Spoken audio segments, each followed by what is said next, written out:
నమస్తే, నా పేరు ప్రశాంతి. సీ న్యూస్ కు స్వాగతం. ముందుగా హెడ్లైన్స్ చూద్దాం. ఎంపీ భరత్ చెప్పు చూపిస్తే మేము బెల్ట్తో జాడిస్తాం. జనసేన టీడీపీ నాయకులు ఆదిరెడ్డి అనుశ్రీ మండిపాడు. నగరంలో సిఆర్పీఎఫ్ జవాన్ల కవాతు ప్రదర్శన. ప్రజలు స్వేచ్ఛగా ఓటు హక్కు వినియోగించుకోవాలని పిలుపు. పవన్ ను ఓడించేది జగన్ కాదు, చంద్రబాబు. రాజమండ్రి సిద్ధం వైసీపీ సభలో కొడాలి పేర్లు. తెలుగుదేశం జనసేన పార్టీలకు మద్దతిస్తా. ఆత్మీయ సమావేశంలో మాజీ ఎంపీ హర్షకుమార్. మానవ జీవితానికి మొక్కలతోనే మనుగడ. Rajamahendri correspondent teacher Visweswarareddy. నీతి మాలిన రాజకీయాలు చేస్తున్న ఎంపీ భరత్రామ్ కేవలం సిటీ నియోజకవర్గానికి మాత్రమే పరిమితమయ్యారని, మిగిలిన నియోజకవర్గాలకు వస్తే చెప్పులతో సమాధానం చెప్పేందుకు పార్లమెంటు పరిధిలోని నియోజకవర్గాల ప్రజలు ఎదురు చూస్తున్నారని మాజీ MLC Adireddy Apparao, Janasena party incharge Anusri Satyanarayana అన్నారు. సుబ్రహ్మణ్య మైదానంలో సోమవారం రాత్రి ఎంపీ భరత్రామ్ నిర్వహించిన సభలో ఆదిరెడ్డిపై చేసిన అనుచిత వ్యాఖ్యలను వారు ఖండించారు. తన తండ్రి వయసు ఉన్న ఆదిరెడ్డి అప్పారావును అవమానించే విధంగా చేసిన చేష్టలు సభ్య సమాజం తలదించుకునే విధంగా ఉందని ది రాజమండ్రి ప్రెస్ క్లబ్లో ఏర్పాటు చేసిన మీడియా సమావేశంలో వారు మాట్లాడుతూ, బహిరంగ సభలో చెప్పు చూపిస్తావా, నువ్వెంత, నీ స్థాయి ఏంటి అని భరత్పై విరుచుకుపడ్డారు. ఆవ భూముల కొనుగోలు విషయంలో అవినీతికి పాల్పడ్డారని వారి పార్టీ ఎమ్మెల్యేనే బహిరంగ చెప్పాడన్నారు. వాలంటీర్ను ప్రశ్నించడానికి తనకు అర్హత ఉందని అప్పారావు అన్నారు. వైసీపీ ప్రభుత్వానికి అనుకూలంగా లేకపోతే సంక్షేమ పథకాలు రద్దు చేస్తామని చెబుతున్న ప్రచారంపై ఆ వాలంటీర్ను వివరణ అడిగారని అప్పారావు చెప్పారు. నీకు సంస్కారం ఉందా అని భరత్ను ప్రశ్నించారు. తన కుమారుడు ఆదిరెడ్డి శ్రీనివాస్కు సీటు రాదని ప్రచారం చేయించారని, అయితే అనూహ్యంగా చంద్రబాబు నాయుడు, పవన్ కళ్యాణ్ రాజమహేంద్రవరం సిటీ నియోజకవర్గ సీటును ఆదిరెడ్డి శ్రీనివాస్కు ప్రకటించడంతో భరత్ గొంతులో పచ్చి వెలక్కాయ పడిందన్నారు. టీడీపీ నాయకులు బుడ్డిగ రాధ, మజ్జి రాంబాబు, దాస్యం ప్రసాద్, ద్వార పార్వతీ సుందరి, కోసూరి చండీప్రియ, కడెలి రామకృష్ణ, తంగెళ్ల బాబి, చాపల చినరాజు, మాలే విజయలక్ష్మి, మీసాల నాగమణి, జనసేన నాయకులు వైవిడి ప్రసాద్, విన్నావాసు, గుత్తుల సత్యనారాయణ, పైడి రాజు తదితరులు పాల్గొన్నారు. అస్సలు నీ తీరు చూస్తుంటే సభ్య సమాజం తలవంచుకునేట్టు చేసావు. అసలు అంత నీ తండ్రి సమాన వయసులో అయిన ఆయన్ని నువ్వు చెప్పు చూపించడం అంటే నీకు ఎంత బలుపు, ఎంత ధైర్యం నీకు. ఎంపీ గారు, మేము చేయగలం. నా ఉద్దేశం అయితే మీ తండ్రి గారు చిన్నప్పుడు మీకు సరిగ్గా బెల్ట్ దెబ్బలు తగలలేనట్టున్నాయి. బెల్ట్ దెబ్బలు తగిలితే మీరు కరెక్ట్గా లైన్లో పడిపోయారు. కానీ మేము చూపించాం ఇక ఈ బెల్ట్ దెబ్బలు మీకు పడతాయి. ఒళ్ళు దగ్గర పెట్టుకుని పెద్ద అంతరం చిన్న అంతరం లేకుండా మాట్లాడితే మీరే అసలు రాజమండ్రికి రౌడీజం చూపించారనుకుంటున్నారు మీరు. రాజమండ్రి ప్రజలారా, ఇటువంటి రౌడీకి మనం ఓట్లేసి ఎమ్మెల్యేగా ఎన్నుకోవాలా? అలా మాట్లాడితే సరిపోతుందేమో అనుకున్నాం. నీకు ఇంకా టెన్షన్ పెరిగిపోయింది భరత్తో. నువ్వేదో అనుకుంటున్నావు. ఇందాక మా సోదరుడు చెప్పాడు, చిన్నప్పుడు నీ తండ్రి నీకు కరెక్ట్గా క్రమశిక్షణ చెప్పలేదు. మా పిల్లల్ని అలా పెంచలేదు మేము. ఆ క్రమశిక్షణగా ఉంటే నువ్వు ఈ విధంగా ప్రవర్తించు. నీ గురించి నాకు నిన్న సాయంత్రం నుంచి ఎంతోమంది పేర్లు కూడా చెప్పమంటే చెప్తాను నేను. వాళ్ళందరూ కూడా ఏంటంటే ఆడికి ఒళ్ళు పొగరెక్కిందా, ఆడ ఆ విధంగా ఈ చెప్పు చూపించడం ఏంటంటే ఈ సంస్కారం హీనం. ఇది ఏనాడు ఏ రాజకీయ నాయకులు ఎన్ని తరాల నుంచి వస్తున్నాం మనం. అతను జడ్పీ చైర్మన్ చేశాడు, ఎమ్మెల్సీ నాతో చేశాడు. ఆ వ్యక్తి పాల్కోల్ నుంచి ఫోన్ చేశాడు నాకు. ఏంటి అప్పారావు గారు ఊరుకోకండి, ఆడ క్యారెక్టర్ ఇదని కొన్ని విషయాలు చెప్పాడు. ఇది బయట చెప్పుకుంటే సిగ్గుసేటు. ఆ విషయాలు బయట పెట్టారు. నాకు సంస్కారం ఉంది. ఆ విషయాలు నీ గురించి నేను బయట పెట్టవలసిన అవసరం లేదు. బయట పెట్టాలంటే చాలా ఉన్నాయి. నీ సంస్కారం హీనం. ఏం మాట్లాడుతున్నాను? నాకు చెప్పు చూపిస్తావా? నువ్వు చూస్తాను నువ్వు ఎంతవరకు చూపిస్తావు. నువ్వు ఒక చెప్పు చూపిస్తున్నావు. మాకు ఉన్న క్యాడర్, మాకు ఒక 40,000 పైబడి మాకు కార్యకర్తలు కరుడు కట్టినటువంటి కార్యకర్తలు ఉన్నారు. వాళ్ళు చెప్పులు చూపించరా అంటే బ్రహ్మాండంగా చూపిస్తారో యాక్ట్ చేస్తారో కూడా నాకు తెలియదు. సార్వత్రిక ఎన్నికల ప్రక్రియ సమీపిస్తున్న నేపథ్యంలో జిల్లాలో శాంతి భద్రతల పరిరక్షణ, అవాంఛనీయ సంఘటనలు జరగకుండా నిరోధించే క్రమంలో కవాతు ప్రదర్శన నిర్వహించడం జరుగుతున్నట్లు కలెక్టర్, జిల్లా ఎన్నికల అధికారి డాక్టర్ కె మాధవిలత పేర్కొన్నారు. ప్రజలు స్వేచ్ఛగా తమ ఓటు హక్కు వినియోగించుకోవాలని విజ్ఞప్తి చేశారు. స్థానిక కంబాల చెరువు, దండి మార్చి నుంచి లాలా చెరువు వరకు నిర్వహించిన సిఆర్పీఎఫ్ పోలీసింగ్ కవాతు ప్రదర్శనలో collector Madhavi Latha, SP Jagadish, municipal commissioner K Dinesh Kumar, CRPF జవాన్లు, జిల్లా పోలీసులు పాల్గొన్నారు. మాధవిలత మాట్లాడుతూ ఓటర్ల నమోదు అవగాహన కల్పించడం, ఎన్నికల సిబ్బంది నియామకం, శిక్షణ, వివిధ బృందాల ఏర్పాటు, పోలింగ్ కేంద్రాల గుర్తింపు వంటి కార్యాచరణ సిద్ధం చేశామన్నారు. సార్వత్రిక ఎన్నికలను ప్రశాంతంగా ఎటువంటి అవాంఛనీయ సంఘటనలు, గొడవలు జరగకుండా చూడటంలో పోలీసింగ్ చాలా ముఖ్య భూమిక పోషిస్తుందన్నారు. అందుకు అనుగుణంగా జిల్లా ఎస్పీ పి జగదీష్ ఆధ్వర్యంలో జిల్లా సమస్యాత్మక, అతి సమస్యాత్మక పోలింగ్ కేంద్రాలను గుర్తించడం జరిగిందన్నారు. ఎన్నికలను ప్రశాంత వాతావరణంలో స్వేచ్ఛాయుతంగా నిర్వహించేందుకు కేంద్ర బలగాలు రావడం జరిగిందన్నారు. జగదీష్ మాట్లాడుతూ జిల్లాలో ఎన్నికలను అత్యంత ప్రశాంత వాతావరణంలో జరిపేందుకు రాజకీయ పార్టీలు, ప్రజలు పోలీసులకు సహకరించాలని కోరారు. జిల్లా additional SP P Anil Kumar, additional SP L Chenchireddy, DSP D Prabhakar, inspector Suryapparao, zonal డీఎస్పీలు, ఇన్స్పెక్టర్లు పాల్గొన్నారు.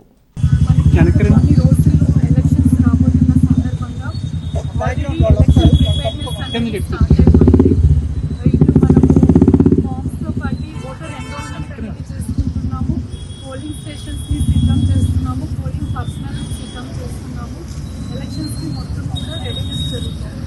అయితే ముఖ్యంగా ఎలక్షన్స్ ఏంటి అంటే మనకి లా అండ్ ఆర్డర్ సిచ్యువేషన్ చాలా ఇంపార్టెంట్. అంటే ఎక్కడ కూడా ఎటువంటి అవాంఛనీయ సంఘటనలు జరగకుండా, ఎటువంటి గొడవలు జరగకుండా ఉండడానికి మనకి పోలీసింగ్ అనేది చాలా ఇంపార్టెంట్.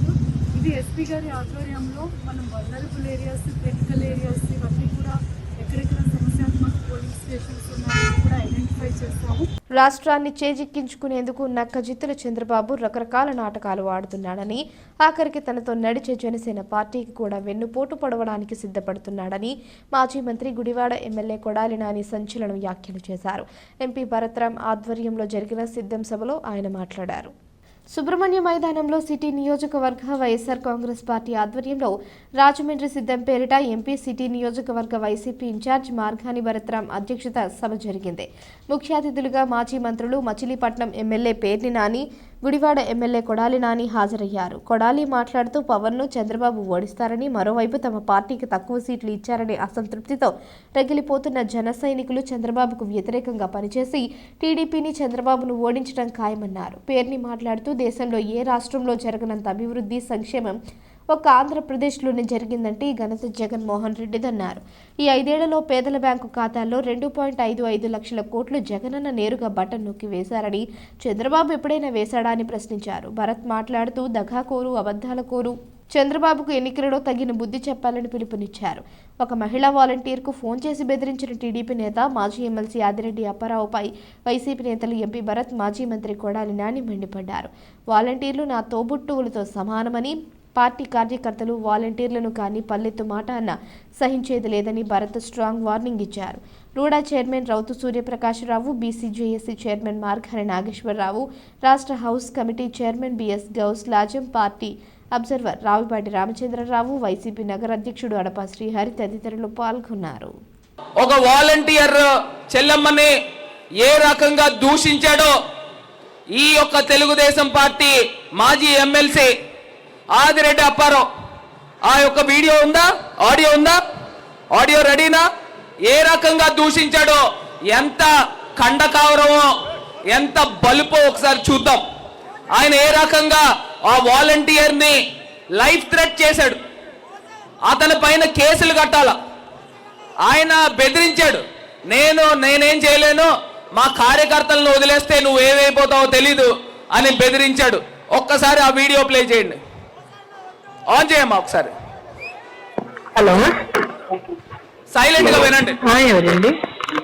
అమ్మా ఎమ్మెల్సీ ఆదిరెడ్డి అప్పారావు గారు మాట్లాడతారంట, ఒకసారి చూడండి.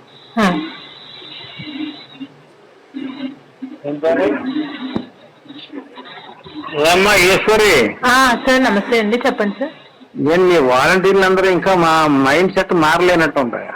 ఏంటి సార్? ఏది మీరు ఏంటి ఈ వైఎస్ఆర్ కి ఫేవర్ గా చేసేస్తా సిద్ధపడిపోతున్నారని పెద్ద అలజడి. సార్ అలా ఎందుకు చేస్తాం సార్? మా వర్క్ ఏంటో అది చేస్తాం కానీ అలా ఎందుకు చేస్తాం సార్? మీరు ఒకటి చెప్తాను చూడండి, మీరు కానీ వైఎస్ఆర్ కి ఓటు అయ్యపోతే మీ బెనిఫిట్లు పోతాయని ఎవరు నోరు పెదిపినా అందరికీ చెప్తున్నాను నేను, ఊరుకోదేం లేదు. లేదు సార్, అలా ఇప్పుడు వచ్చి మేము వెళ్ళడం కానీ ఏమి చేయలేదు. మారుతుంది, మారిన తర్వాత అలాంటి వాళ్ళు అందరినీ పట్టుబట్టేస్తాను, ఊరుకోను. నాకు కసి వేరు. మీరు అన్బయాసులుగా చెయ్యండి, తప్పులేదు, మీ పని మీరు. ఎలాగా ఎలక్షన్ వేయరు, అయితే ఊరుకోము. తర్వాత ఈ లోకానికి కానీ మీరు ఏదో మాకు వ్యతిరేకంగా చేశారు అని అంటే గుర్తించుకుంటాను. మా కార్యకర్తలు నేను కంట్రోల్ చేయలేను, ఆ పరిస్థితి తెచ్చుకోకండి. ఎవడో మీకు భర్తగాడు మీకు అవి చేసేస్తాను ఈ చేసేస్తానని ఏదో లెటర్ నేను అది చేస్తున్నానని ఎవరు చెప్పారు సార్ మీకు? నేను అలాగా చెప్పారులే, లేకపోతే నీ నెంబర్ నాకేం తెలుసు? ఎవరు చెప్పారు సార్? అది చెప్పండి సార్, నాకు తెలియాలి కదండి. మేమైతే మా వర్క్ అయితే కాదు సార్. అది కాదు అన్నప్పుడు మేము ఎందుకు చేస్తామండి? నేను పెన్షన్ ఇవ్వడం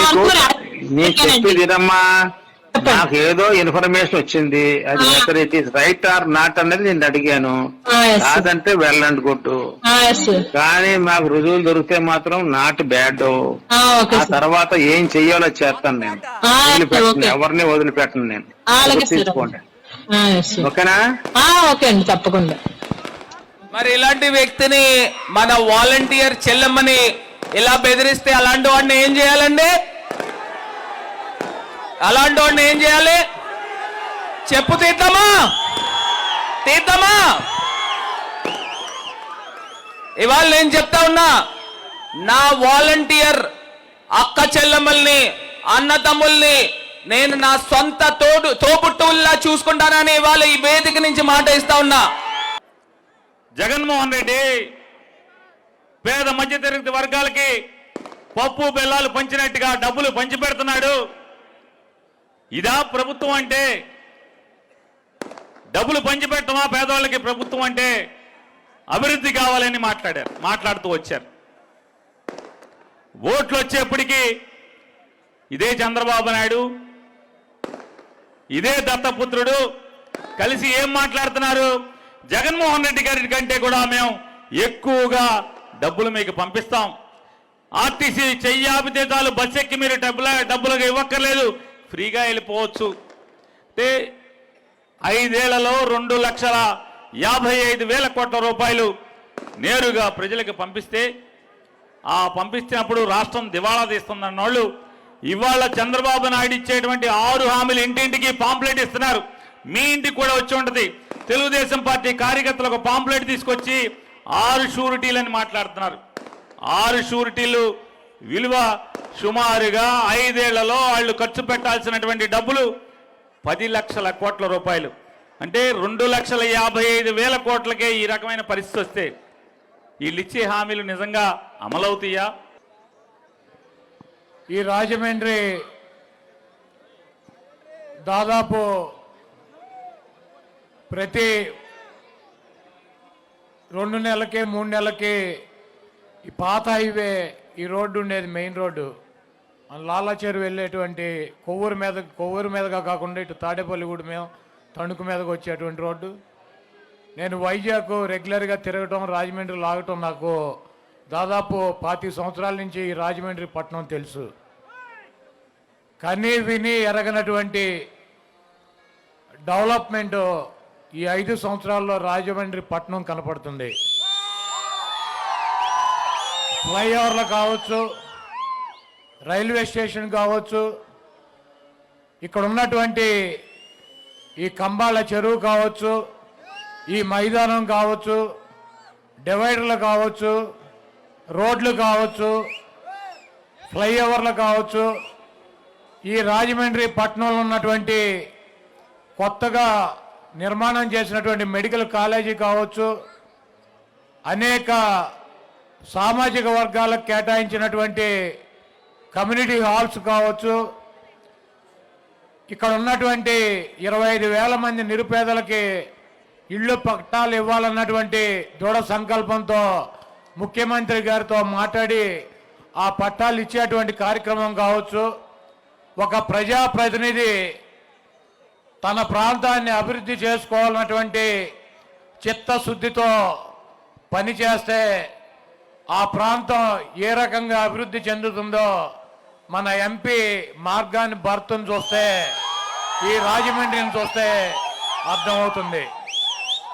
తప్పకుండా శాసనసభ్యుడిగా పోటీ చేయి భరత్, నువ్వు గెలుస్తావు. వైకాపా ప్రభుత్వంలో వాలంటీర్లు, సచివాలయ ఉద్యోగులకు తప్ప నిరుద్యోగులెవరికీ ఉద్యోగాలు లేవని మాజీ ఎంపీ జీవి హర్షకుమార్ విమర్శించారు. రాష్ట్రంలో జరుగుతున్న అవినీతి అక్రమాలను ప్రశ్నించడంతో పాటు ప్రజల్లో చైతన్యం తేవడానికి హర్ష ట్యాక్స్ కార్యక్రమాన్ని ప్రారంభించామన్నారు. హర్షకుమార్ తనయుడు శ్రీరాజ్ పుట్టినరోజు సందర్భంగా సోమవారం రాత్రి జేకే గార్డెన్స్లో మద్దతుదారులు, అనుచరులతో ఆత్మీయ సమావేశం ఏర్పాటు చేశారు. ఈ సందర్భంగా మాట్లాడుతూ ఈ 5 ఏళ్లలో రాష్ట్రం అప్పుల్లో కూరుకుపోయిందన్నారు. చివరికి సచివాలయాన్ని, ప్రభుత్వ కార్యాలయాలను కూడా తాకట్టు పెట్టేశారని విమర్శించారు. సమస్యల పరిష్కారం కోసం ఉద్యోగులు రోడ్డెక్కి ఉద్యమాలు చేసిన ఫలితం కనిపించలేదన్నారు. క్విడ్ ప్రోకో పాలన చేస్తున్నారని మండిపడ్డారు. అన్ని వర్గాలను బాధించే నిర్ణయాలు తీసుకుంటున్న ప్రభుత్వాన్ని నిలదీయాల్సిన అవసరం లేదా అని ప్రశ్నించారు. కచ్చులూరు సంఘటనలో ప్రశ్నించేందుకు 43 రోజులు జైల్లో పెట్టారని వివరించారు. దీనిపై త్వరలో పుస్తకం వేయనున్నట్లు వెల్లడించారు. వచ్చే ఎన్నికల్లో మళ్లీ ప్రజలను మోసం చేసేందుకు సిద్ధంగా ఉన్నారని తెలిపారు. ఈ ఎన్నికలు పెత్తందారులకు, పేదలకు మధ్య పోటీ అని ప్రచారం చేసుకుంటున్నారని, కానీ విజయసాయిరెడ్డి, సజ్జల రామకృష్ణారెడ్డి, వైవి సుబ్బారెడ్డి వంటి పెత్తందారులంతా వైకాపా వైపు ఉన్నారని వ్యాఖ్యానించారు. వచ్చే ఎన్నికల్లో పోటీ చేయడం ఖాయమని, అయితే టీడీపీ నుంచి పోటీ చేస్తానో లేదో చెప్పలేనన్నారు. ప్రస్తుతానికి కాంగ్రెస్ పార్టీలో ఉన్నాను కానీ దూరంగా ఉంటున్నానని, వైసీపీ ప్రభుత్వాన్ని దించేయడానికి టీడీపీ, జనసేనలకు నా మద్దతు అందిస్తానని స్పష్టం చేశారు. ఈ రోజున భారతదేశంలో మనం సిగ్గుతో తలదించుకోవాల్సిన పరిస్థితులు ఏర్పడినాయి మన రాష్ట్ర విషయంలో. ఇటువంటి రాష్ట్రాన్ని అధోగతి పరిపాలన చేస్తున్నటువంటి ఈ ప్రభుత్వానికి బుద్ధి చెప్పాలంటే ఖచ్చితంగా ఈ ప్రభుత్వాన్ని దించివేయాలి. ఈ దించివేయడానికి అందరు ప్రయత్నాలు చేయాలి. నా వంతు ప్రయత్నంగా నేను హర్షకుమార్ టాక్స్ అన్నది బిగిన్ చేసి నేను చేయాలనుకునే నేను ఈ ప్రయత్నం మొదలుపెట్టాను. నేను కాంగ్రెస్ పార్టీలోనే ఉన్నాను. ఇప్పుడు ఏ పార్టీలో అంటే కాంగ్రెస్ పార్టీతో కూడా సరిగ్గా లేను నేను. కారణం ఏంటంటే నాకు అక్కడ కాంగ్రెస్లో ఆ కాంగ్రెస్ ఎందువల్లంటే ఇప్పుడు ఉన్న పరిస్థితుల్లో ఒక వ్యాక్యూమ్ అన్నది ఏర్పడింది. ఇప్పుడు అన్ని పార్టీలకి ఇప్పుడు రాజ్యాధికారం కోరుకున్న అన్ని కులాలు కూడా రాజ్యాధికారం కోరుకుంటున్నప్పుడు కాంగ్రెస్ పార్టీ రాజ్యాధికారాన్ని బడుగులకి అప్పగించే విధంగా ఒక స్టెప్ తీసుకుని ఉంటే కాంగ్రెస్కి అడ్వాంటేజ్ అయ్యి ఉండేది. అందుకే కాంగ్రెస్తో కూడా నేను దూరంగా ఉంటున్నాను. బట్ ఈ ఫస్ట్ ఎయిమ్ ఎందువల్లంటే ప్రధాన అందరికీ స్వతంత్ర జగన్మోహన్ రెడ్డిని ఎందువల్లంటే అందరం సమాజంలో ప్రతి ఒక్కళ్ళు కూడా ఇబ్బంది పడుతూ ఉన్నారు. ఆఖరికి మనం చూసినప్పుడు బాబాయ్ హత్యలో కానీ, కోడికత్తి సీన్ విషయంలో కానీ అన్ని విషయాల్లోనూ కూడా అందరూ ఈ పరిస్థితుల్లో ఇప్పుడు ఖచ్చితంగా అందరం కలిసి ఈ రోజున ప్రధాన ప్రతిపక్షం ఏదైతే ఉందో ప్రధాన ప్రతిపక్షం తెలుగుదేశంకి జనసేనకి ఈ రోజున మనం వాళ్ళిద్దరు కలిసి ఎలక్షన్స్కి వెళ్తాం అన్నారు. వాళ్ళని సపోర్ట్ చేయాలన్న ఉద్దేశం. నేను పోటీ చేస్తానంటే ఏ పార్టీ చేస్తాను అన్నది నేను కాంగ్రెస్లో ఉన్నానండి. కాంగ్రెస్తో సరైన సంబంధాలు కూడా లేవు. నేను ఇంకే పార్టీకి వెళ్ళలేదు. కానీ పోటీ చేయాలనుకుంటున్నాను. మరి ఎక్కడ పోటీ చేస్తాను, ఎలా పోటీ చేస్తాను అన్నది మీరు అందరూ వేచి చూడాలి. ఎందుకంటే నాకన్నా ముందు మీకే తెలుస్తుంది. ఇండిపెండెంట్గా ఒక ప్రశ్న లేదండి. ఇండిపెండెంట్గా పోటీ చేసి ఓట్లు చీల్చి మళ్ళీ అది వేరే వాళ్ళ గెలుపుకి సహకరించే విధంగా ఉండకూడదు. రాజమహేంద్రి మహిళా డిగ్రీ పీజీ కళాశాల ఎన్ఎస్ఎస్ యూనిట్ 1 ఆధ్వర్యంలో స్థానిక రత్నంపేట స్లమ్ ఏరియాలో ప్రత్యేక సేవా శిబిరం 5వ రోజు పర్యావరణ పరిరక్షణ, మొక్కలు నాటడంపై ఎన్ఎస్ఎస్ వాలంటీర్లకు రాజమహేంద్రి విద్యాసంస్థల చైర్మన్ టీకే విశ్వేశ్వరరెడ్డి అవగాహన కల్పించారు. ఈ సందర్భంగా ఎన్ఎస్ఎస్ వాలంటీర్లతో రాజమహేంద్రి విద్యాసంస్థల చైర్మన్ టీకే విశ్వేశ్వరరెడ్డి మాట్లాడుతూ మనం నివసిస్తున్న భూమి గ్లోబల్ వార్మింగ్కి ఇప్పుడు ఎంతగానో గురవుతుందని, అందువలన ప్రజలందరూ పరిరక్షణ చేస్తేనే గ్లోబల్ వార్మింగ్ తగ్గుతుందన్నారు. చిన్నతనం నుంచి పిల్లలకు పర్యావరణంపై అవగాహన కలిగించేలా పాఠ్యాంశాలు కూడా ప్రభుత్వాలు పూర్తి స్థాయిలో తప్పనిసరిగా పెట్టాలని అన్నారు. ఈ సందర్భంగా రాజమహేంద్రి మహిళా డిగ్రీ పీజీ కళాశాల ఎన్ఎస్ఎస్ యూనిట్ 1 ఎన్ఎస్ఎస్ వాలంటీర్లు పర్యావరణ పరిరక్షణ, మొక్కలు నాటడంపై ప్లకార్డులు పట్టుకుని ప్రజలకు అవగాహన కలిగించారు. ఆ తర్వాత మున్సిపల్ కాలనీ ఏరియాలో టీకే విశ్వేశ్వరరెడ్డి ఎన్ఎస్ఎస్ వాలంటీర్లు మొక్కలు నాటారు. పర్యావరణ పరిరక్షణ చెట్లను నాటే కార్యక్రమంలో ప్రజలందరూ భాగస్వాములు కావాలని కోరారు. పీఓలు డివి వెంకట్రావు, సుధారాణి, ఎన్ఎస్ఎస్ వాలంటీర్లు, ఉపాధ్యాయులు, ఉపాధ్యాయేతర సిబ్బంది పాల్గొన్నారు. ఆదికవి నన్నయ్య యూనివర్సిటీ వారి యొక్క ఆదేశాల ప్రకారం రాజమహేంద్రి మహిళా junior degree PG college NSS unit యొక్క ఆధ్వర్యంలో ఈ రత్నంపేట మున్సిపల్ కాలనీ ఏరియాలో 7 రోజుల పాటు ఈ ఎన్ఎస్ఎస్ స్పెషల్ క్యాంప్ రన్ చేయడం జరుగుతుంది. ఈ క్యాంపులో భాగంగా గత 4 రోజుల నుంచి కూడా మరి రకరకాలైనటువంటి ప్రజలకు ఉపయోగపడే అంశాల మీద ఇక్కడ క్యాంపెయిన్ చేయడం, డెంటల్ క్యాంప్ రన్ చేయడం, అలాగే ప్రజలందరికీ కూడా శుభ్రం మీద అవగాహన కల్పించేటువంటి కార్యక్రమాలు చేశారు. ఈరోజు మరి మొక్కలు నాటే కార్యక్రమం, ఇది కూడా బృహత్తరమైనటువంటి కార్యక్రమం. మానవ జీవితానికి మనుగడనిచ్చేటువంటిది మొక్కలు లేకపోతే అసలు మానవుడే ఉండే పరిస్థితి లేదు. కాబట్టి ఈ మొక్కలు నాటే కార్యక్రమాన్ని ఇక్కడ ఈ మున్సిపల్ కాలనీ ఏదైతే స్పోర్ట్స్ గ్రౌండ్ ఉందో ఈ గ్రౌండ్ చుట్టూ కూడా మొక్కలు నాటే కార్యక్రమాన్ని ఇలా ఈ ఎన్ఎస్ఎస్ యూనిట్ ఆధ్వర్యంలో ఇక్కడ ఏర్పాటు చేయడం జరిగింది. పిల్లలందరూ కూడా మరి ఈ గ్రౌండ్ చుట్టూ ఎక్కడైతే మొక్కలు పాడైపోయి ఎక్కడైతే మొక్కలు లేవో అన్ని చోట్ల కూడా మొక్కలు నాటి మరి మొక్కల యొక్క ఆవశ్యకతను అంతా కూడా తెలియజేయడం జరుగుతుంది. మరి కార్యక్రమంలో పాల్గొన్నటువంటి ఎన్ఎస్ఎస్ యొక్క పీఓలు ఇద్దరు వెంకటకి మరి మేడంకి, అలాగే ఎన్ఎస్ఎస్ స్టూడెంట్స్ అందరికీ కూడా హృదయపూర్వకమైనటువంటి ధన్యవాదాలు తెలియజేస్తూ స్థానిక 16వ డివిజన్ వీరభద్రనగర్లో ఉన్న పాత కబేళ్లను షాదీఖానాగా మార్పు చేసే శంకుస్థాపన కార్యక్రమానికి మంత్రి, ఎంపీ, మైనారిటీ నాయకులు హాజరవుతారనే సమాచారంతో కబేళ వద్ద స్థానిక ప్రజలు మాజీ కార్పొరేటర్ కీలపర్తి శ్రీనివాస్ ఆధ్వర్యంలో షాదీఖానా వద్దు, హైస్కూల్ ముద్దు అనే నినాదంతో నిరసన వ్యక్తం చేశారు. ఈ సందర్భంగా కిలపర్తి శ్రీనివాస్ మాట్లాడుతూ గతంలో కబేళాలో జంతువధ నిర్వహించే వారిని స్థానికులు అభ్యంతరం వ్యక్తం చేయడంతో జంతువధ ఆపివేశారని, అప్పటి ఎమ్మెల్యే బుచ్చయ్య చౌదరి కబేళా స్థలంలో ఆవ రోడ్డు 100 అడుగులుగా అభివృద్ధి చేసే క్రమంలో గృహాలు కోల్పోయిన వారికి పునరావాసం కల్పిస్తామని, ఈ ప్రాంతంలో ఉన్న విద్యార్థులకు అనువుగా ఉండేలా హైస్కూల్ నిర్మాణం చేస్తామని హామీ ఇచ్చారన్నారు. ఆ హామీని నెరవేర్చకుండా మైనారిటీలకు 4వ షాదీఖాను నిర్మించడానికి శంకుస్థాపన కార్యక్రమానికి ఏర్పాట్లు చేస్తున్నారన్నారు.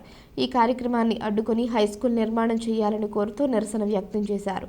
బుంగా ఏలియా, బుంగా రమేష్, కొత్తలంక యేసు, కాతింటి సత్యబాబు, దుళ్ళా శ్రీను, కోరుమిల్లి శేఖర్, బుంగా దాలియా, సింగవరపు సత్యనారాయణ, లక్ష్మి, ఎలక అశోక్, సురేష్, శ్రీను, సురేష్, సత్యబాబు, నాగమణి, సుబ్బయ్యమ్మ, సంసాన్ తదితరులు పాల్గొన్నారు. నల్లజర్ల మండలం కొత్తగూడెం గ్రామంలో స్థానిక ప్రజాప్రతినిధులు, పార్టీ నాయకులతో రాష్ట్ర హోం విపత్తుల నిర్వహణ శాఖ మంత్రి డాక్టర్ తానేటి వనిత సమావేశం నిర్వహించారు. వైఎస్ జగన్మోహన్ రెడ్డి మళ్లీ రాష్ట్రానికి ముఖ్యమంత్రిగా చేసేందుకు ప్రజలందరూ మద్దతివ్వాలని కోరారు. ఈ కార్యక్రమానికి ముందుగా స్థానికంగా నిర్మిస్తున్న రామాలయ నిర్మాణ పనులకు హోంమంత్రి పరిశీలించారు. గ్రామంలో రామాలయ నిర్మాణం పూర్తయ్యేందుకు తన వంతు సహాయ సహకారాలు అందిస్తానని హామీ ఇచ్చారు. ఆమె మాట్లాడుతూ రాష్ట్రంలో జగన్మోహన్ రెడ్డి అధికారంలోకి వచ్చిన నాటి నుంచి అభివృద్ధి, సంక్షేమం 2 కళ్లుగా పాలన సాగిస్తున్నారన్నారు. మళ్లీ అటువంటి జగన్ను ముఖ్యమంత్రిగా చేస్తేనే రాష్ట్రం అన్ని విధాలుగా పురోగతి సాధిస్తుందన్నారు.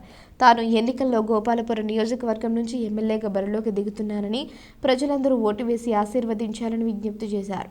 తన పట్ల ప్రజలు చూపిస్తున్న ఆదరణకు కృతజ్ఞతలు తెలిపారు. Doctor BR Ambedkar, doctor YS Rajasekhara Reddy విగ్రహాలకు పూలమాలలు వేసి నివాళులర్పించారు. అనంతరం కొత్తగూడెం చర్చిలో దైవ ప్రార్థనలో పాల్గొన్నారు. రేపు ఏప్రిల్లో జరగబోయే ఎన్నికలకి గోపాలపురం నియోజకవర్గం నుండి ఎమ్మెల్యే అభ్యర్థిగా జగనన్న నన్ను ఇక్కడికి పంపించడం జరిగింది. నాతో పాటు రాజమండ్రి పార్లమెంట్ ఎంపీ అభ్యర్థిగా డాక్టర్ శ్రీనివాస్ గారిని ఇక్కడికి పంపించడం జరిగింది. 2019లో మీరంతా జగనన్నని ఏ విధంగా ఆస్వాదించారో అదే విధంగా మళ్ళీ మన నియోజకవర్గం నుండి మీరంతా కూడా మీ చల్లని ఆశీస్సులు జగనన్నకి ఇచ్చి మరి జగనన్నని మళ్ళీ ఈ రాష్ట్రానికి ముఖ్యమంత్రిని చేసుకోవాల్సిన బాధ్యత మనందరి మీద ఉందని మీకు అందరికీ తెలియజేస్తున్నాను. తల్లిదండ్రుల నుండి కంప్లైంట్ లేదు, టీచర్స్ నుండి కంప్లైంట్ లేదు. అంటే ఎందుకు మాట్లాడుతున్నారంటే వాళ్ళు అలాగా ఏదో రకంగా ప్రభుత్వం మీద జగనన్న మీద బురద జల్లాలి, అది వాళ్ళ కాన్సెప్ట్. కానీ ఈ రోజున తల్లిదండ్రులు కానివ్వండి, విద్యార్థులు కానివ్వండి, టీచర్స్ కానివ్వండి, ఆ ట్యాబ్స్ తీసుకున్న వాళ్ళందరూ కూడా చాలా సంతోషాన్ని వ్యక్తం చేస్తున్నారు. ఇలా మన పిల్లల యొక్క విద్య కోసం కొన్ని వేల కోట్ల రూపాయలు ఖర్చు పెడుతున్నారు జగనన్న. ఈ రోజున విద్యాశాఖలో ఎన్నో వినూత్నమైన మార్పులు తీసుకొచ్చి పేద విద్యార్థులుగా, నిరుపేద విద్యార్థులుగా ఉన్న ప్రతి ఒక్కరికి కూడా. తాళ్లపూడి మండలం పెద్దేవం గ్రామంలో గడప గడపకు మన ప్రభుత్వం కార్యక్రమం జోరుగా సాగింది. గోపాలపురం శాసనసభ్యులు కొవ్వూరు నియోజకవర్గం ఇన్ఛార్జ్ తలారి వెంకట్రావు ఆధ్వర్యంలో జరిగిన ఈ కార్యక్రమానికి రాజమండ్రి పార్లమెంటరీ నియోజకవర్గం ఇన్ఛార్జ్ డాక్టర్ గూడూరి శ్రీనివాస్ ముఖ్య అతిథిగా హాజరయ్యారు. గడప గడపకు మన ప్రభుత్వం కార్యక్రమంలో భాగంగా వారు ఇంటింటికి వెళ్లి కలుసుకుని ముఖ్యమంత్రి జగనన్న మీ వద్దకు పంపించారని, మీ యోగక్షేమాలు తెలుసుకోమన్నారని చెబుతూ పథకాలు ఏ విధంగా అందాయి అనే విషయాన్ని తెలుసుకున్నారు. ఈ సందర్భంగా ప్రజలు ప్రభుత్వం అందించిన పథకాలపై సంతృప్తి వ్యక్తం చేశారు. ప్రజల సంక్షేమానికి నవరత్నాలు అందిస్తున్న సీఎం జగన్ను మళ్లీ ఓటేసి ముఖ్యమంత్రిగా చేయాలని విజ్ఞప్తి చేశారు. ప్రభుత్వ పథకాలను పారదర్శకంగా అమలు చేయడం ద్వారా ప్రజలందరూ జగన్ పాలన పట్ల ఆనందంగా ఉండడం గర్వకారణమన్నారు. కార్యక్రమంలో వైసీపీ సీనియర్ నాయకులు తోట రామకృష్ణ, జిల్లా పరిషత్ వైస్ ప్రెసిడెంట్, సర్పంచులు, పార్టీ నాయకులు, అభిమానులు, కార్యకర్తలు పాల్గొన్నారు. ఎన్నికల నిర్వహణ, ముందస్తు ఏర్పాట్లు, తుది ఓటరు జాబితా తదితర అంశాలపై రాష్ట్ర ప్రధాన ఎన్నికల అధికారి ముఖేష్ కుమార్ మీనా కలెక్టర్లు, జిల్లా ఎన్నికల అధికారి మరియు పార్లమెంట్, అసెంబ్లీ నియోజకవర్గాల రిటర్నింగ్ అధికారులతో వీడియో కాన్ఫరెన్స్ ద్వారా సమీక్ష నిర్వహించారు. కలెక్టరేట్ నుంచి కలెక్టర్, జిల్లా ఎన్నికల అధికారి కె మాధవిలత, రిటర్నింగ్ అధికారులు పాల్గొన్నారు. ఈ సందర్భంగా కలెక్టర్ మాధవిలత జిల్లాకి చెందిన వివరాలు తెలియజేస్తూ జిల్లా వ్యాప్తంగా 7 నియోజకవర్గాల పరిధిలో 1569 పోలింగ్ కేంద్రాలను గుర్తించినట్లు తెలిపారు. 2014-2019 ఎన్నికల సందర్భంగా గుర్తించిన సమస్యాత్మక, అతి సమస్యాత్మక పోలింగ్ కేంద్రాలను గుర్తించి ఏ మేరకు తగిన చర్యలు తీసుకోవడం జరుగుతుందని అన్నారు. ఎన్నికల సిబ్బందిని గుర్తించే ప్రక్రియ చేపట్టినట్లు తెలిపారు. పోలింగ్ కేంద్రాల్లో మౌలిక సదుపాయాలైన విద్యుత్, తాగునీటి వసతి, మరుగుదొడ్లు, ర్యాంపులు తదితర అంశాలపై ఇప్పటికీ ఈఆర్ఓలకు సూచనలు చేసినట్లు తెలిపారు. Joint collector N Tej Bharat, municipal commissioner K Dinesh Kumar, Kovvur sub collector Ashutosh Srivastav, సహాయ collector C Yashwant Kumar, DRO G Narasimhulu పాల్గొన్నారు. రాజమండ్రి మున్సిపల్ కార్పొరేషన్ పాఠశాలలో పనిచేస్తున్న పార్ట్ టైం కంటింజెంట్ వర్కర్లు వేతనాలు వెంటనే చెల్లించాలని రాజమండ్రి మున్సిపల్ కార్పొరేషన్ కార్యాలయం వద్ద సిఐటియు ఆధ్వర్యంలో ధర్నా నిర్వహించారు. అనంతరం మున్సిపల్ కమిషనర్ని కలిసి వినతి పత్రం అందించారు. ఈ సందర్భంగా జిల్లా ప్రధాన కార్యదర్శి బి రాజులోవా, జిల్లా కమిటీ సభ్యులు బి పవన్ మాట్లాడుతూ మున్సిపల్ కార్పొరేషన్ పాఠశాలలో పనిచేస్తున్న పార్ట్ టైం కంటెస్టెంట్ వర్కర్లు 2023 ఏప్రిల్ నుంచి నేటి వరకు 10 నెలలు వేతనాలు పెండింగ్లో ఉన్నాయని, ఏడాది పాటు వేతనం లేకుండా ఆయాలను ఎందుకు కొనసాగించారని ప్రశ్నించారు. విద్యాశాఖ, మున్సిపల్ శాఖ సమన్వయ లోపంతో వేతనాలు చెల్లించకుండా అధికారులు తీవ్ర నిర్లక్ష్యం వహించారని ఆగ్రహం వ్యక్తం చేశారు. ఫిబ్రవరి 6న మున్సిపల్ ఆయాల వేతనాలు మున్సిపాలిటీ నుంచే చెల్లించాలని రాష్ట్ర ప్రభుత్వం జీవో ఇచ్చినా నేటి వరకు మున్సిపల్ కార్యాలయం నుంచి స్కూల్ హెచ్ఎంలకు ఎలాంటి ఆదేశాలు ఇవ్వలేదని, దీంతో ఫిబ్రవరి నెల వేతనం సైతం బిల్లు వేసేందుకు స్కూల్ ప్రధానోపాధ్యాయులు తిరస్కరిస్తున్నారన్నారు. మున్సిపల్ కార్పొరేషన్ స్కూల్స్ యూనియన్ అధ్యక్షులు వై ఝాన్సీ, నాయకులు శాంతి, సత్యవతి, ప్రభావతి పాల్గొన్నారు. మున్సిపల్ స్కూల్ ఆయాలకి ఎవరైతే పార్ట్ టైం కంటింజెంట్ వర్కర్స్గా పనిచేస్తున్నటువంటి వాళ్ళకి మున్సిపల్ స్కూల్స్ని శుభ్రం చేసి నీళ్లు పెట్టి మొక్కలకి అవి క్లీన్ చేసేటువంటి ఎవరైతే మున్సిపల్ స్కూలు ఆయాలు ఉన్నారో వీళ్ళకి గత 2023 ఏప్రిల్ నుంచి కూడా ఈ ప్రభుత్వం వేతనాలు ఆపేసింది. ఈ మున్సిపల్ స్కూల్స్ నిర్వహణ బాధ్యత మొత్తం కూడా వీళ్ళ విద్యాశాఖకి బదిలీ చేసేవనే పేరుతో వేతనాలు ఆపింది. అనేక దఫాలుగా పోరాటాల ఫలితంగా ఈరోజు మరలా ప్రభుత్వం మున్సిపల్ శాఖలో పనిచేసేటువంటి ఎవరైతే మున్సిపల్ స్కూల్స్లో పనిచేసేటువంటి ఆయాలకి మున్సిపాలిటీలే వేతనాలు ఇవ్వాలనేటువంటి జీవో నెంబర్ 84 కూడా ఇవ్వడం జరిగింది. కాబట్టి దీని ప్రకారం మున్సిపాలిటీలు వెంటనే పెండింగ్ వేతనాలు వెంటనే ఇవ్వాలని, అట్లాగే ఏదైతే ప్రభుత్వం ఇచ్చిన 84 జీవోని వెంటనే అన్ని స్కూల్లో కూడా అమలు చేసి వెంటనే ఈ ఫిబ్రవరి నెల నుంచి వేతనాలు కూడా ఇవ్వాలనేటువంటిది.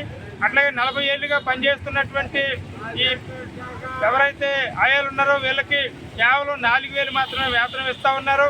ఇప్పుడు పెరిగిన ధరలకు అనుగుణంగా కనీస వేతనం ఇవ్వాలనేటువంటిది కూడా మేము డిమాండ్ చేస్తున్నాం. రాజమహేంద్రవరం మహాకాళేశ్వర ఆలయంలో మహాశివలింగానికి 20 కేజీలతో సుమారు 15 లక్షల రూపాయలతో తయారు చేయించిన వెండి తొడుగును ప్రముఖ వస్త్ర వ్యాపారవేత్త మాజీ ఎమ్మెల్యే చందన రమేష్ రాష్ట్ర పచ్చదనం సుందరీకరణ కార్పొరేషన్ చైర్మన్ చందన నాగేశ్వర్ అందజేశారు. ఈ వెండి తొడుగును ఆలయ వ్యవస్థాపక చైర్మన్ మహాకాళేశ్వర ఆలయం ట్రస్ట్ వ్యవస్థాపకులు పట్టపగులు వెంకట్రావు, ఆలయ ప్రధాన అర్చకులు ఆదిత్య కుమార్ శర్మ ఆధ్వర్యంలో అలంకరించారు. ఈ సందర్భంగా చందన నాగేశ్వర్ మాట్లాడుతూ, ఓవైపు వేదంలా ఘోషించే గోదావరి, మరోవైపు అమరధామంలా బాసిల్లి రాజమహేంద్రి, ఇంకోవైపు మహాకాళేశ్వరుడి దర్శన భాగ్యం భక్తులకు అనిర్వచనీయమైన అనుభూతిని పంచుతాయన్నారు. మధ్యప్రదేశ్లోని ఉజ్జయినిలో మాత్రమే నిర్వహించే భస్మాభిషేకాన్ని చూసే యోగం ఇప్పుడు ఆంధ్రప్రదేశ్ సాంస్కృతిక రాజధాని రాజమహేంద్రవరంలోనూ వీక్షించే అవకాశం భక్తులకు దక్కుతుందన్నారు. రెండవ ఉజ్జయినిగా ప్రసిద్ధికెక్కిన రాజమహేంద్రవరం మహాకాళేశ్వరుడి ఆలయానికి 15 లక్షలతో 20 కేజీల వెండి తొడుగు బహూకరించడం ఎంతో ఆనందంగా ఉందని అన్నారు. రాజమహేంద్రవరం మోరంపూడి జంక్షన్లో ఒకవైపు ఫ్లైఓవర్ నిర్మాణం జరుగుతుంటే మరొక వైపు రోడ్డు ప్రమాదాల పరంపర ఆగడం లేదు. తాజాగా మంగళవారం మధ్యాహ్నం జరిగిన ఒక రోడ్డు ప్రమాదంలో ఒక మోటార్ సైకిలిస్ట్ అక్కడికక్కడే మృతి చెందాడు. తన ద్విచక్ర వాహనంపై బొమ్మూరు వైపునకు మలుపు తిరుగుతున్న వాహన చోదకుడిని టిప్పర్ లారీ ఢీకొట్టడంతో అక్కడికక్కడే మృతి చెందాడు. మృతుడి తలకు తీవ్రంగా గాయం కావడంతో స్పాట్లోనే డెడ్ అయ్యాడు. అతడు ఐసిఐసిఐ బ్యాంకుకు చెందిన ఉద్యోగిగా తెలుస్తోంది. అక్కడ విధుల నిర్వహణలో ఉన్న ట్రాఫిక్ పోలీసుల ద్వారా సమాచారం అందుకున్న బొమ్మూరు పోలీసులు సంఘటన స్థలానికి చేరుకుని మృతదేహాన్ని పోస్ట్ మార్టం నిమిత్తం రాజమహేంద్రవరం జిల్లా ప్రభుత్వాసుపత్రికి తరలించారు. కేసు నమోదు చేసి దర్యాప్తు చేస్తున్నారు. వార్తలు ముగించే ముందు హెడ్లైన్స్ మరోసారి. ఎంపీ భరత్ చెక్కు చూపిస్తే మేము బెల్ట్తో జాడిస్తాం. జనసేన టీడీపీ నాయకులు ఆదిరెడ్డి అనుశ్రీ మండిపాడు.